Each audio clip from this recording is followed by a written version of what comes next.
Ministère l'aide, lire, entendre et garder vous présente le thème de la semaine. Bonne écoute à vous. Jéhovah, Jésus-Christ, Saint Michel, Dieu Tout-Puissant, bénis ta parole. Amen. Au nom de Jésus-Christ. Amen. Par la douceur, réponds à ton interlocuteur. C'est le thème de cette semaine. Proverbe chapitre 15, verset 1 à 4 sera noté sur base. Une réponse douce calme la fureur, Oui. mais une parole dure excite la colère. La langue des sages rend la science aimable et la bouche des insensés répand la folie. Oui. Les yeux de l'Éternel sont en tout lieu, oui, observant les les méchants méchants et et les bons. Merci. Alléluia. Alléluia. Alléluia. Alléluia. Alléluia. Alléluia. Par la douceur, réponds à ton interlocuteur. Ce thème est consacré à l'usage de la langue. La douceur est la qualité de ce qui est doux, agréable. Paul disait aux Philippiens que votre douceur soit connue de tous les hommes. Enfants de Dieu que nous sommes, notre douceur doit être connue de tous, non seulement de notre milieu familial, mais aussi de tous ceux que nous côtoyons. C'est de cette manière que les gens doivent nous connaître, non pas comme les gens de mauvais caractère, coléreux, mais nous devons montrer notre douceur, non pas comme des gens peu aimables, mais bien comme des gens communiquant quelque chose de bon autour d'eux, pour que dans nos relations avec les autres, nous portions ce bon fruit de la gloire, car la douceur est un fruit de l'esprit. La douceur est le 8e fruit de l'esprit. Galates chapitre 5, le verset 22. Mais le fruit de l'esprit, c'est l'amour, la joie, la paix, la patience, la bonté, la bénignité, la fidélité, oui, la douceur, la tempérance. Le 8e fruit de l'esprit, c'est la douceur. Combien de fois il nous arrive en tant que chrétiens de nous mordre la langue afin de ne pas réagir à l'impolitesse ou à la violence d'un interlocuteur. Il nous arrive aussi parfois de rester bouche bée ou tout simplement de ne pas savoir quoi dire à une personne qui nous met mal à l'aise. Ne vous inquiétez pas, c'est parfois le Saint-Esprit même qui nous met dans cet état devant le monde. Prenez l'exemple de Jésus-Christ. Devant les principaux sacrificateurs, il a montré sa douceur. Matthieu chapitre 26, verset 60-62. Mais il n'en trouvait point. Il cherchait des arguments pour nuire Jésus-Christ, mais il n'en trouvait point, oui. Quoique plusieurs faux témoins se fussent présentés. Oui. Enfin, il en vint deux. Oui, ils ont trouvé deux. Qui dirent. Celui-ci a dit, j'ai pu détruire le temple de Dieu et le rebâtir en 3 jours. Oui. Le souverain sacrificateur se leva et lui dit, ne réponds-tu rien? Voilà, voyez-vous, tandis qu'on l'accuse, le Seigneur Jésus garde le silence, semblable à une brebis muette devant ceux qui l'attendent. Il n'a point ouvert la bouche. Écoutez le souverain sacrificateur, verset 63. Jésus garda le silence. Et le souverain sacrificateur, oui, prenant la parole lui dit, je t'adjure par le Dieu vivant, de nous dire si tu es le Christ, le Fils de Dieu. Alléluia. Alléluia. Je t'adjure, s'il te plaît, dis-nous si tu es fils de Dieu. Jésus pouvait dire à ce sacrificateur, tu ne me connais pas. Tu ne me connais pas, hein? Je suis le Tout-Puissant. Il n'y a pas l'homme pour moi. Je suis le créateur du monde visible et invisible. Hein? Regardez cet homme, tu mourras et tu iras en enfer. Jésus pouvait dire tout cela. Par la douceur, réponds à ton interlocuteur. Écoutez la réponse de Jésus-Christ, notre Sauveur. Verset 64. Jésus lui répondit, tu l'as dit. Merci, tu l'as dit. Waouh. Jésus pouvait faire c'est-à-dire tas d'histoires.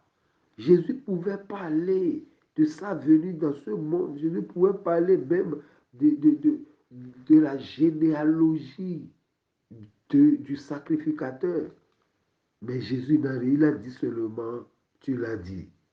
Cela peut paraître pour certains de la faiblesse. La douceur n'est pas une faiblesse. Cela peut paraître pour d'autres de la faiblesse. Cependant, cette apparence de faiblesse cache la réalité de trésors inestimables aux yeux du Seigneur. Alléluia. Alléluia. Être patient sans tomber dans l'irritation qui nous fait tout abandonner. Nous devons être patients. C'est ça la douceur et l'humilité. Chers frères et sœurs en Christ, l'humilité doit accompagner la douceur. Quand l'humilité n'accompagne pas la douceur, ça, la douceur là est une douceur mondaine. Écoutez Jésus-Christ dans Matthieu chapitre 11, verset 29. Prenez mon joug Et sur il nous a vous dit, prenez mon joug sur vous. et recevez mes instructions. Recevez mes instructions. Car je suis doux et humble de cœur. Oui. Et vous trouverez du repos sur vos âmes. Et vous trouverez du repos pour vos âmes. Pour vos âmes. Je suis doux. Il nous a présenté. Nous avons un Seigneur doux. Si nous n'avons pas la douceur, nous ne sommes pas les enfants de notre Seigneur. La douceur, l'humilité doivent nous aider à s'effacer au lieu de toujours se mettre en avant, au lieu de toujours se vanter. La douceur, l'humilité nous aide à garder la simplicité du cœur, au lieu de toujours se compliquer l'esprit de nos soupçons, nos jugements et les autres, au lieu de dire celui-là il est sorcier, celui-là est tend, celui-là est méchant. La douceur, la simplicité du cœur. Alléluia. Alléluia. Alléluia. Alléluia. Alléluia. Alléluia. Par la douceur, réponds à ton interlocuteur. Comment répondre à son interlocuteur par la douceur? Car Paul disait aux Philippiens, Philippiens chapitre 4, verset 5. Que votre douceur soit connue de tous les hommes. Le Seigneur est proche. Car votre douceur soit connue de tous les hommes. Le Seigneur est proche. Nous devons savoir comment avoir la douceur. C'est Dieu qui donne la douceur. Dieu donne, c'est un fruit de l'esprit. Ça se cultive aussi. D'autres sont dans le monde et ils ont la douceur. Mais Dieu seul connaît les méchants et les bons. Écoutez, quelques conseils et astuces qui peuvent vous aider à répondre à son interlocuteur par la douceur et ne pas rentrer dans des inutiles conflits sans pour autant vous laisser écraser. Quelques conseils. Conseil numéro 1. Proverbe chapitre 17, le verset 23. Le verset 27. Celui qui retient ses paroles connaît la science. Et celui qui a l'esprit calme est un homme intelligent. Celui qui a un esprit calme est un homme intelligent. La première règle, selon moi, est de toujours rester poli et calme face à un interlocuteur qui vous agace. S'il y a un interlocuteur qui vous agace, vous devez rester poli et calme. Si vous voulez l'accompagner dans son impolitesse, ça va déborder. Alléluia. Alléluia. Cela peut paraître un peu superficiel comme conseil, mais je vous assure que garder cette attitude vous évitera bien des déconvenus et des gestes, aussi des paroles bien regrettables. Vous devez garder votre calme et vous devez être poli. Première règle. Deuxième règle, Proverbe chapitre 15, le verset 4. La langue douce est un arbre de vie. La langue douce est un arbre de vie, oui. Mais la langue perverse brise l'âme. Alléluia. Alléluia. Très souvent, le fait de vous voyer, de parler doucement et de s'exprimer posément permet de baisser un peu la tension et de calmer les choses. Nous devons comprendre ça. Nous devons vous voyer nos interlocuteurs. Si nous voulons parler avec douceur, nous devons les vous voyer. Nous devons parler avec douceur et s'exprimer posément. Deuxième règle, c'est ça. Troisième règle, laissez la personne s'exprimer aussi. Laissez la personne dire ce qu'elle pense. C'est-à-dire, sachez écouter. 2 Chroniques chapitre 35, le verset 22. Mais Josias ne se détourna point de lui, et il se déguisa pour l'attaquer, sans écouter les paroles de Néco qui venaient de la bouche de Dieu. Il s'avança pour combattre dans la vallée de Megiddo. Les archers tirèrent sur le roi Josias, et le roi dit à ses serviteurs, emportez-moi, car je suis gravement blessé. Merci, c'est ça. Josias est mort faute de ne pas écouter le roi d'Égypte, le roi Néco. Bien, des fois, les politesses ou la colère d'une personne cache autre chose. Nous devons comprendre ça. L'impolitesse ou la colère d'une personne cache une autre chose ou bien des choses. De la tristesse, c'est-à-dire l'impolitesse d'une personne cache la tristesse, cache une déception, cache une vieille rancune non exprimée, etc. Si vous réussissez à identifier la cause de la colère ou de l'impolitesse de ce dernier, vous pouvez plus facilement désamorcer le conflit, mettre les choses à plat et débuter une vraie discussion constructive en posant des questions. Qu'est-ce que Josias a fait? Dieu a envoyé le roi Néco aller tuer un autre roi pour lui. Mais Josias est venu, intervenu, il a refusé que le roi Néco ne doit pas passer sans demander la cause. Il a pris la violence pour aller faire face au roi Néco. Et le roi Néco l'a tué. Il est mort prématurément. C'est ça. La guerre, manque de douceur, crée des problèmes générationnels. Oui, crée des problèmes pas possibles. Alléluia. Alléluia. Quatrièmement, face à votre interlocuteur, vous pouvez poser ces genres de questions à votre interlocuteur. Voici les questions. Vous pouvez dire, pouvez-vous m'expliquer pourquoi vous êtes fâché? Voilà une question que vous pouvez poser avec votre interlocuteur pour savoir le pourquoi des choses. C'est-à-dire, pouvez-vous m'expliquer? C'est-à-dire, il faut toujours le vous voyez. Pouvez-vous m'expliquer pourquoi vous êtes en colère? Sûrement, il aura quelque chose à dire. Deuxièmement, deuxième question, comment pourrais-je vous aider à vous sentir mieux? Tu peux poser cette question à ton interlocuteur parce qu'il est disposé, il réclame quelque chose, il veut quelque chose. Comment pourrais-je vous aider à vous sentir mieux? Peut-être il dira, il ne faut plus me dire ça, je n'aime pas ça, je n'aime pas que tu restes devant moi. Et c'est fini.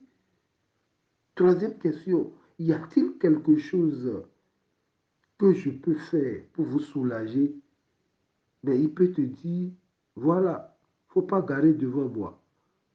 Il peut te dire, j'aime pas quand tu ne m'appelles pas ce nom. Quatrième question, où voulez-vous donc en venir? Si tu ne comprends pas, expliquez-moi bien. Où voulez-vous donc en venir? De ne plus vous saluer ou bien de vous saluer comment? Voilà, vous pouvez poser cette question. Cinquièmement, je vous remercie de m'avoir dit cela. Il faut toujours le vous voyez. Je vous remercie de m'avoir dit cela. c'est des questions qui peuvent vous aider à aller en douceur avec vos interlocuteurs. Alléluia. Alléluia. Écoutez, quelle que soit votre position de chef, vous devez savoir qu'une parole dure excite la colère. Une menace verbale peut vous causer des problèmes de 50 ans et même la mort. Prenez l'exemple de Nabal dans la Bible. Il y a un type qui s'appelle Nabal. David a été un employé de Nabal qui était un patron méchant. David est devenu roi, mais il a été d'abord employé pour quelqu'un. Nabal, le patron de David, a excité la colère de David par sa réponse insensée. 1 Samuel chapitre 5, le verset 10.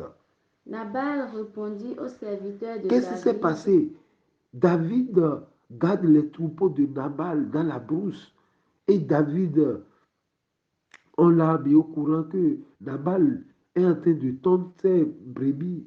Et il a préparé, il y a du manger à gogo dans sa maison. Mais David a envoyé ses serviteurs, dit à Nabal, s'il te plaît, trouve-nous quelque chose à mettre sous la dent. Nous voulons manger quelque chose, on a faim.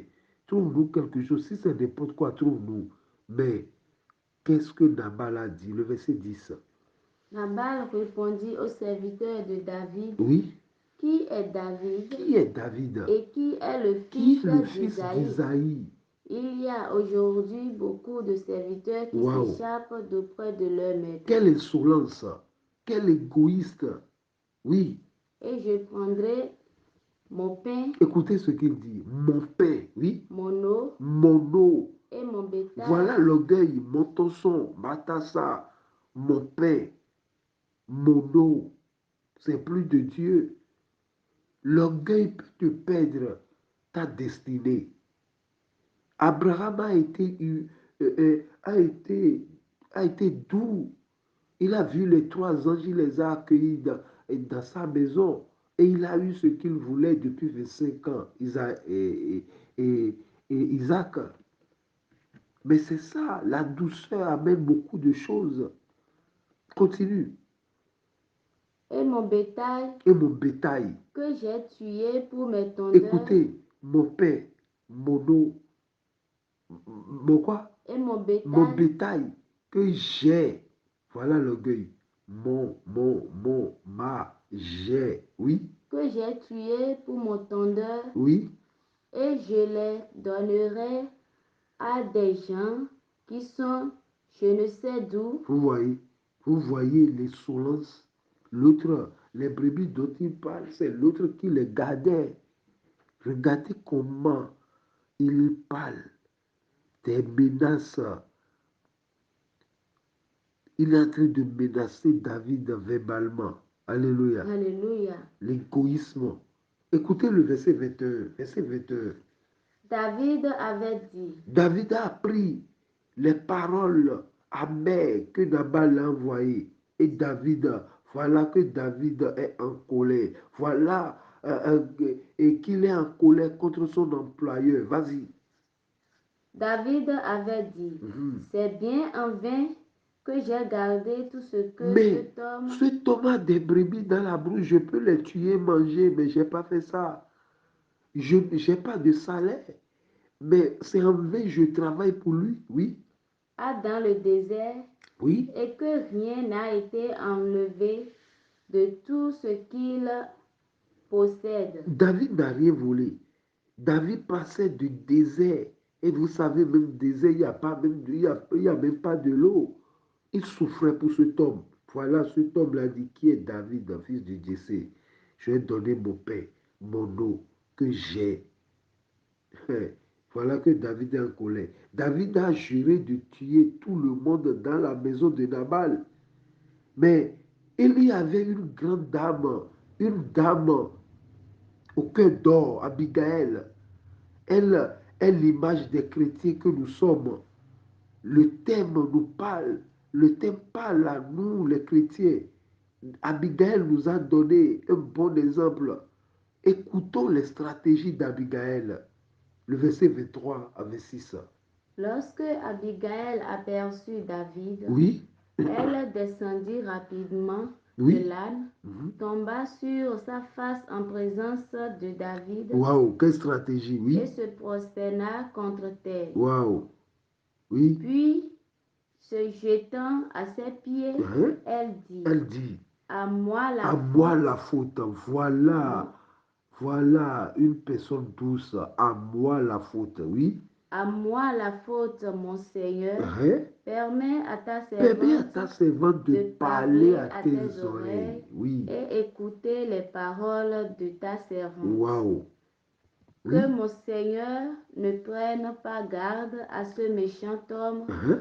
à Nabal, Oui. car il est comme son nom. Oui. Nabal est son nom, Hein? et il y a chez lui de la folie. Waouh. Et moi, Et ta moi, ta servante, servante, je n'ai pas vu les gens que mon Seigneur a envoyés. quelle réponse douce. Le verset 26. Maintenant, Mon Seigneur, hein? aussi vrai que l'Éternel est vivant Oui. et que ton âme est vivante, Oui. c'est l'Éternel qui t'a empêché de répandre Waouh. le sang et qui a retenu ta main. Oui. Que tes ennemis, que ceux qui que ceux qui veulent veulent du mal à à mon mon Seigneur. soient comme Nabal. Waouh, waouh, waouh, waouh, waouh, waouh. Il a tout fini. Il continue, il dit, accepte ce présent que ta servante apporte à mon Seigneur et qu'il soit distribué aux gens qui marchent à la suite de mon Seigneur. Le verset 28. Pardonne, Pardonne, je je te te prie, prie.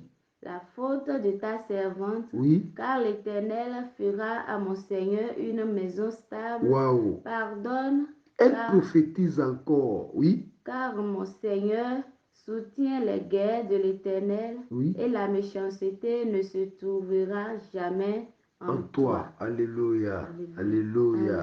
Alléluia. Alléluia. Abigail est à l'image des chrétiens que nous sommes.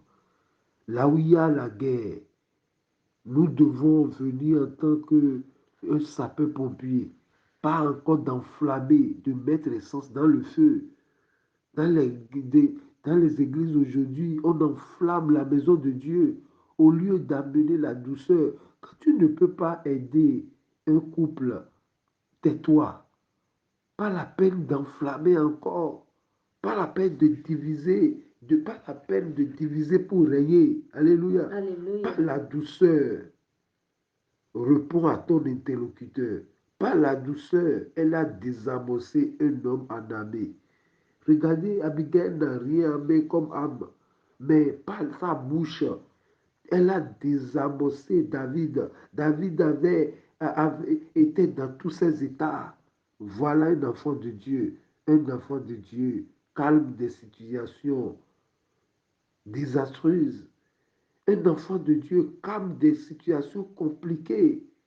Voilà les 5 âmes d'Abigail. Comment Abigail a réussi à désamosser, à déshabiller David?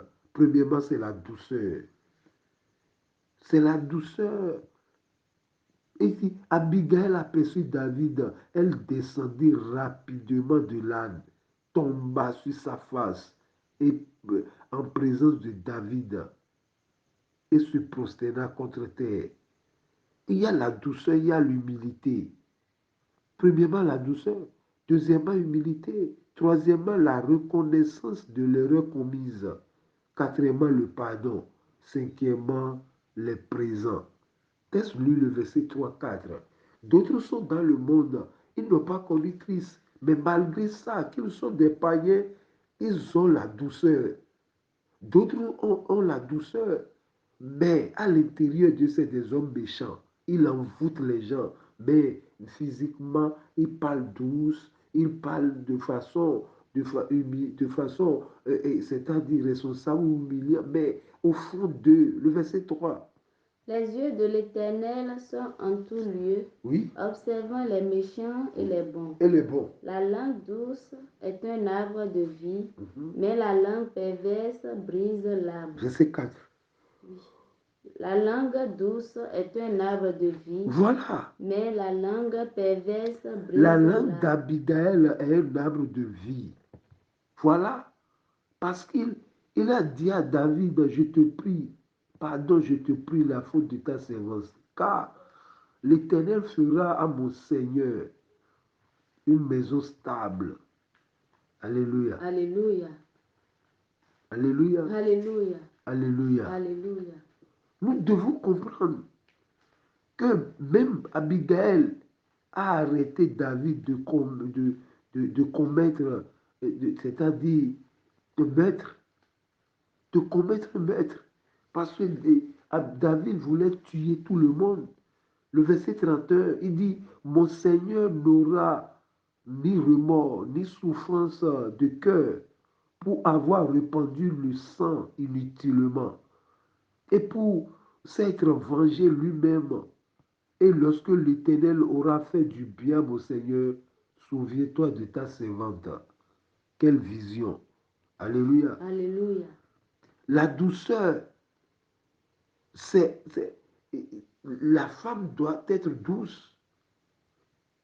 La douceur est quelque chose propre à une femme. Abigail a été douce. Elle a désamossé une bombe. Voilà la douceur. Il a parlé. David a vu, waouh, quelle femme douce. Quand on rentre dans une maison, c'est une femme qui accueille l'invité avec l'eau, symbole de douceur.